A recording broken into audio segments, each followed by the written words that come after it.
નમસ્કાર. અમરેલીમાં કાર્યરત નારી જાગૃતિ લોક કલ્યાણ ફાઉન્ડેશન દ્વારા મહિલા સશક્તિકરણ સાથે પર્યાવરણ જાગૃતિ માટે અનોખી પહેલ કરવામાં આવી. સમગ્ર ગુજરાતમાં 500થી વધુ મહિલાઓ જોડાયેલી આ સંસ્થા દર વર્ષે સાસણગીર ખાતે પ્રવાસ યોજી વન્યજીવન અને પ્રકૃતિ સંરક્ષણ અંગે લોકોને જાગૃત કરે છે. પ્રવાસ દરમિયાન ટુરિસ્ટોને સંદેશ આપવામાં આવ્યો કે વન્ય પ્રાણીઓ સાથે સંવેદનશીલ વર્તન રાખવું, પ્લાસ્ટિકનો ઉપયોગ ટાળવો અને પર્યાવરણનું સંરક્ષણ કરવું અત્યંત જરૂરી. કાર્યક્રમમાં સંસ્થાના ટ્રસ્ટીઓ, અમરેલી અને જામનગરની ટીમો સાથે દાતાઓ અને વન વિભાગનો સહકાર મળ્યો. નારી શક્તિ દ્વારા જળ બચાવો, પર્યાવરણ બચાવો અને વન્યજીવોનું જતન કરો જેવા મહત્વપૂર્ણ સંદેશ આપવામાં આવ્યા. વધુ સમાચાર માટે જોડાયેલા રહો. RP Gujarat news, Rajkot. વન્ય જીવ પ્રાણીઓના માટે તો છે જ, પણ સૌથી વધારે વૃક્ષો ઉપર જે મહત્ત્વ છે એ આપણને કોરોના કાળ દરમિયાન ખબર પડી. અને જ્યારે આપણે એની વાત કરીએ છીએ ત્યારે ખબર પડી કે ઓક્સિજનના બાટલાની એટલી કિંમત હતી, પણ આપણા ઘર આંગણે એક વૃક્ષ એક ઓક્સિજનનો બાટલો જ છે. જો દરેક એવું વિચારે કે વૃક્ષો વાવવા જોઈએ તો સારી રીતે આપણું જે એટમોસ્ફિયર છે એ સારામાં સારું થઈ શકે અને જે ગ્લોબલ વોર્મિંગ અને ક્લાઇમેટ ચેન્જ માટેની જે અત્યારની પરિસ્થિતિ છે એનો 100% આપણે સામનો.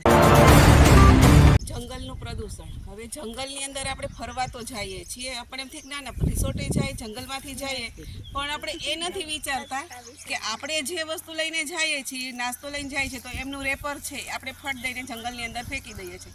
હવે એ જંગલની અંદર ફેંકા પછી જે આપણે સિંહ છે, હરણ છે, એવા બધા પ્રાણીઓ છે એ પોતે એમનું ખાવાનું સમજી અને એ લોકો ખાય છે પછી એ વસ્તુ પાચન થતી નથી, એને હિસાબે એ લોકો માંદા થાય છે અને માંદા થયા પછી આપણે એમ કહીએ છીએ કે જંગલની અંદર પ્રાણીઓ ઓછા થતા જાય છે, પણ એને હિસાબે આપણા હિસાબે જ એ લોકોની વસ્તી ઓછી થઈ છે.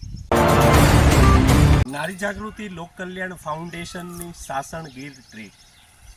અમારી સંસ્થાનો હેતુ પ્રકૃતિ બચે, પર્યાવરણ બચે, વન્ય જીવન અને માનવ જીવનનો સમન્વય કેવી રીતે થાય, આ પ્રકૃતિનું રક્ષણ કેવી રીતે થાય, પર્યાવરણનું જતન કેવી રીતે થાય, એના ઉદ્દેશ્યો સાથે, એના હેતુઓ સાથે અમારી એક આ ભવ્ય ટૂર અને અમારી સંસ્થાની બહેનો દ્વારા એક લોક જાગૃતિ અભિયાન અંતર્ગત પ્રકૃતિ બચાવો, પર્યાવરણ બચાવો, જળ બચાવો, વન્ય જીવજંતુ, વન્ય પ્રાણીઓ સાથે કેવી રીતે વર્તવું જોઈએ એનો એક શુભ સંદેશ આજે નારી જાગૃતિ લોક કલ્યાણ ફાઉન્ડેશનની તમામ બહેનો દ્વારા આ લોકોને, જે લોકો જંગલમાં આવે છે એન્જોયમેન્ટ કરવા આવે છે પણ એને એ નથી ખબર અહીંયા પણ વન્ય જીવન છે, આ વૃક્ષ એ પણ પ્રકૃતિ, એ પણ એક જીવ સૃષ્ટિ છે, તો એ નાશ ન પામે.